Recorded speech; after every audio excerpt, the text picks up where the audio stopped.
कराची क्लिफ्टन मुहिम के सिलसिले में आज district member Abu Bakar Memon, chief officer Gadap town Afzal Lagari, Malir के इलाके मेमन गोड और मेन बाजार में कचरा उठाने के लिए हैवी मशीनरी लेकर पहुंच गए।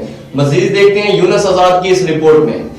वज़ीर आला सिंध की खुसूसी कराची क्लीन मुहिम के सिलसिले में आज district member Abu Bakar, chief officer Gadap town Afzal Lagari, Malir के इलाके मेमन गोट में बाजार से कचरा उठाने के लिए हैवी मशीनरी लेकर पहुंच गए। कचरा उठाने के लिए दुकानों को तोड़ा गया। इलाका मकीन सालों से मेन बाजार में मौजूद गंदा कचरा उठाने पर खुशी का इजहार। काफी अरसे से अजाब में मुब्तला थे। गंद कचरे की वजह से सांस लेना दुश्वार था। मेन मार्केट में कचरा मौजूद होने की वजह से कारोबार सख्त मुतासर हो रहा था। ताजर मलीर के कई इलाकों में 80% सफाई का अमल मुकम्मल किया जा चुका है। जल्द बकाया इलाकों से कचरा उठाकर सफाई का काम मुकम्मल किया जाएगा। आज मेमन गोड से 80 टन कचरा उठाया गया। चीफ ऑफिसर की साफियों से बातचीत। जिला कौंसल अबू बकर मेमन ने साफियों से गुफ्तगू करते हुए कहा कि सूबाई वजीर हाजी गुलाम मुर्तज़ा बलोच की खुसूसी काविशों से मेमन गोड व दीगर के इलाकों में सफाई का काम